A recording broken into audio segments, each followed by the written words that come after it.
এই চ্যানেলে সম্প্রচারিত সকল খবরই সচেতনতামূলক এবং শিক্ষণীয়, কোনো কিছুই প্রভাবিত নয়।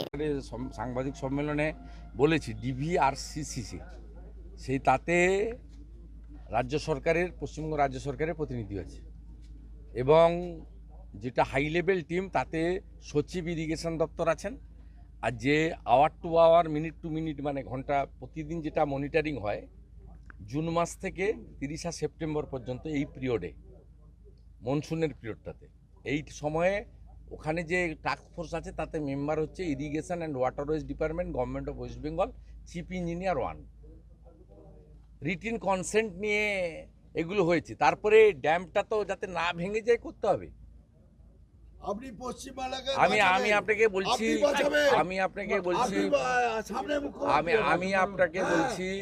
আপনি বাঁচাবেন যে কংসাবতী ড্যাম থেকে জল ছেড়েছে কে? রাজ্য। ডিবিসির তো কোনো রোল নেই।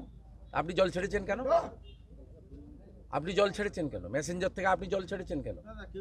পাঞ্চেত আর মাইথন ডিবিসি থেকে ছেড়েছে। আর কোথাও তো বাঁধের উপর দিয়ে ফ্লো হয়নি। বাঁধগুলো ভাঙলো কেন? বাঁধগুলোতে এত ঘোগ রিপেয়ারিং হয়নি কেন? এই উত্তর কাকে? রাজ্য সরকারকে দিতে হবে।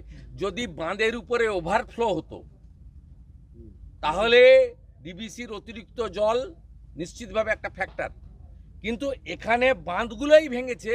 বাঁধগুলো সব কমজোর বাঁধ। তার কারণ হচ্ছে 2022 সাল থেকে কোনো বাঁধ রক্ষণাবেক্ষণ হয়নি।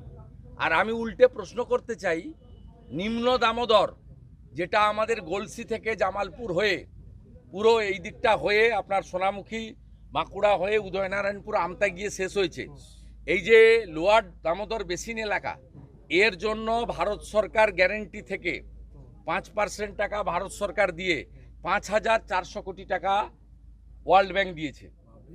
তার 4000 কোটি টাকায় খাল খনন, নিকাশি খাল আরামবাগ খাল থেকে শুরু করে আরামবাগ ক্যানেল থেকে শুরু করে মুন্ডেশ্বরী এবং লোয়ার দামোদর বেসিন এলাকা পুরো খনন কার্য করেছে গত 3 বছরে। 4000 কোটি টাকা ইউটিলাইজেশন দেখিয়েছে এই সরকার। টাকাগুলো কোথায় গেল? সকালবেলা একটা বাচ্চা মারা গেছে, এখানে 5 হয়ে গেছে, ওখানে পুরসুরা 3 হয়ে গেছে, 8 হয়ে গেছে। ভয়ঙ্কর অবস্থা। মানুষের জীবনই, সরকার নেই, মাইকিং নেই, সব গর্ত জল সমান হয়ে গেছে। লোক বুঝতেও পারছে না কোথায় গর্ত আর কোথায় জল। কোনো ভূমিকা নেই।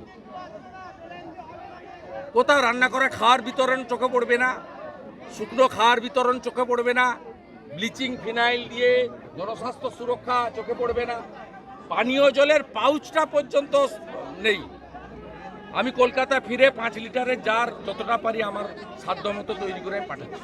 আজকে একজন বন্যা দুর্গত শ্যামপুর পঞ্চায়েতে পাউচ আনতে গেছিল জলে, তার জন্য পঞ্চায়েতের প্রধানের ছেলে তাকে মারধর করেছে। কেন? জল আনতে এসছে, পানীয় জল আনতে গেছিল বলে পঞ্চায়েতে মারধর করা হয়েছে। এদের তো ওই উদ্ধত্ত দম্ভ অহংকার আছে।